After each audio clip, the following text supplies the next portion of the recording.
and get a sense that I want to go back to my kids and give them a big hug, because there's definitely a sense of, okay, life with other adults is difficult, but we each share responsibilities about how we behave and stuff like that. But there's I think, a sense of, the kids and the responsibility that you have towards your kids.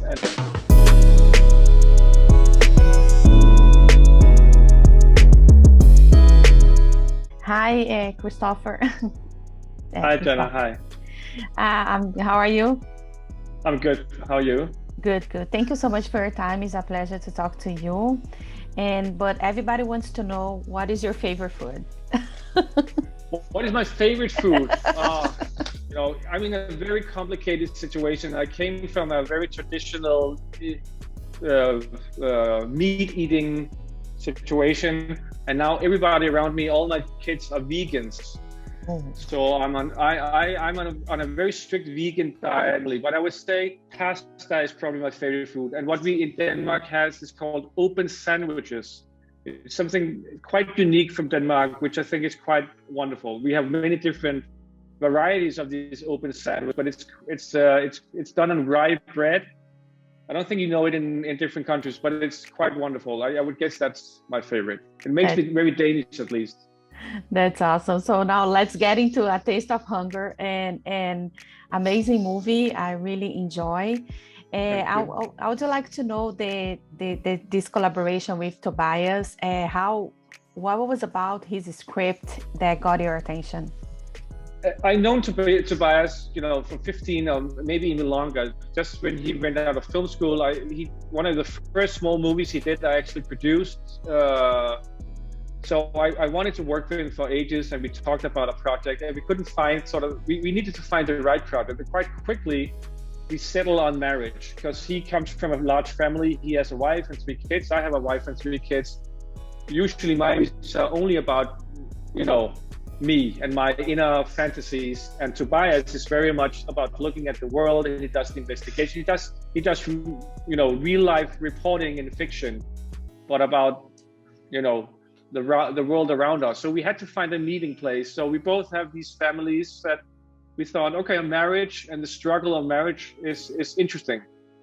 And from there on, we just developed, we had talks, and we both had stories from our own situations and from families and friends. And we picked out interesting stories about things that also, in ordinary life becomes very high stake, elements where suddenly a quite banal affair becomes like a thriller. Suddenly somebody receives a letter, and it's, a threat. Who wrote that letter? How is that going to change your life? So all these elements, we had them from friends and families, and we structured this movie out of that. Yeah, it's beautiful. And also what is caught my attention was the scenes on the restaurant, that look and feel, how it's beautiful. It's so beautiful. The food, the shots of the food, how much research that you had to do it to get to that. It's so real, it's so beautiful. Well, thank you. Well, we had the production designer Nikolaj Coster-Waldau. I worked with him on many different projects, but before he became a production designer, he had his own restaurant, a very ambitious restaurant. So he knew about the element of a restaurant and the structure of it and the placement at it. And then we had a great chef involved in the project, Bo Lindegaard. He designed the different dishes, the aesthetics of it, and how to make them. He was on set making the food as when we were there, so we could both cheat his hand, being on close-ups, but also presenting the food so it was edible. And then I very early on had this concept of this very big table. I wanted to have this huge round table that could seat 24 people as a sort of a theater scene that is where the art of Carsten and his food takes place. And also food as a communion, as something we do together, as something where nobody is higher prioritized than anybody else. A round table is a very democratic table. So we had different elements that we all put into this restaurant scene. Yeah. It was very fun creating that. Yeah, I know, it's beautiful, and I thought that it was really well done. Like especially the shots of the food. Well, oh my God, it's so tasty. I want to eat everything. I want to try everything. So, and also I want to ask you, why did you decide to divide in chapters so? I've always liked that kind of structure. Actually, both me and Tobias, we had a great mentor in film school. He was called Mogens Rukov. He was very involved in Dogma. I don't know if you remember the old Dogma of '95 with Thomas Vinterberg and Lars von Trier. Mogens Rukov was very involved with that. He taught me and Tobias at film school. And he was very much into lists and chapters. So I thought for our first collaboration, there was something about structuring the story. We had to find a meeting place. So having a structure through chapters just was a very nice way of organizing our collaboration. And then we would sort of say to Tobias, okay, you write this chapter, I write this chapter. So it became very interesting. Okay, what has Tobias written? And he would have a written, and then I could write the next chapter that would take the lead from his. So it was a nice way of doing this collaboration, and as a homage to our own teacher. And the fact I like these kind of structures of chapters and this artificialness. So I like having something that is very stylized and very structured up against something that hopefully is very naturalistic and very real. This combination of high style and rawness is something I'm very interested in. Yeah, and now let's talk about a little bit about the cast. Katrine and Nicolas. I think they are amazing. Did you guys have them in mind when you guys are writing the script, or that came afterwards?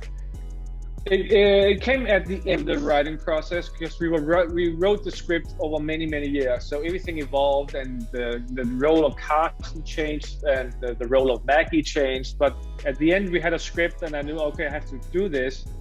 And I had a couple of days where I thought I wrote a script that I had no access to play it, because Carsten was a very different kind of character than anyone I had ever done before as a director.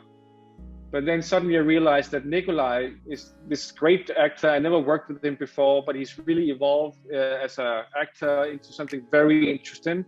And I saw him in one of my friends' movies where I did something I'd never seen him done before. So I thought, okay, his range is incredible, and he's a very interesting guy. So I contacted him very quickly, and he said very quickly, let's do it. And Katrine, I worked with on some previous projects, so I knew that she's sort of a very standalone, unique actress in Denmark. Her look and feel and sensibility, there's nothing quite like her in Denmark. So I was very fortunate to get them. Yeah, she's really pretty on screen. She brings so much to the character, and I think I think it's great. Also, I want to ask you, what was like? Actually, I want to know more. What did you learn about yourself, like doing this project? If you can tell me something. Well, I think that I got to a sense of appreciating the fact I have a relationship with my wife, and we have 3 kids, and we have not split up. Is quite an accomplishment. Oh, yeah. It's not an easy feat to have a successful relationship, and she ended up editing the movie, so we worked on it for 6 months, constructing the movie and editing. So, and we still didn't break up. I think that's also an accomplishment. So, yeah. In that sense, I got an appreciation of the difficulties of relationships.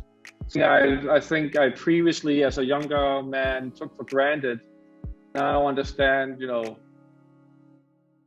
the heaviness of it. Yeah, that's right. This is an accomplishment. So we can say that that was your biggest challenge to keep your marriage together, right? Luckily it was easy. I have a very wonderful wife. It's not that difficult. Yeah, that's awesome. And what do you want the audience take away from the movie? I think that Tobias at one point said, if we can just have parents who go out and get a sense that I want to go back to my kids and give them a big hug, because there's definitely a sense of, life with other adults is difficult, but we each share responsibilities about how we behave and stuff like that. But there's a really, I think, a sense of, you know, the kids and the responsibility that you have towards your kids, and how you very easily forget that responsibility when life takes a pull on you and you're ambitious and there's a career and there's your husband. But, you know, you might tend to forget, or you might easily forget that there's a small kid there who needs a mother, who needs a father, needs a hug. So if you can take that out of the movie and go back and give your kid a hug, I think that's a good thing. Yeah, I didn't do when I watched the movie because my son wasn't here, but I try to hug him as much as I can and not let go. I let him go, not me. You know, I try to hold him a lot. So that's awesome. So Christoffer, thank you so much for your time. Thank you. You know, a lot of success, and I cannot wait for your next project. Thank you so much. Thank you very much. Thank you. If you like this video, don't forget to comment, to like, and subscribe to our channel right here.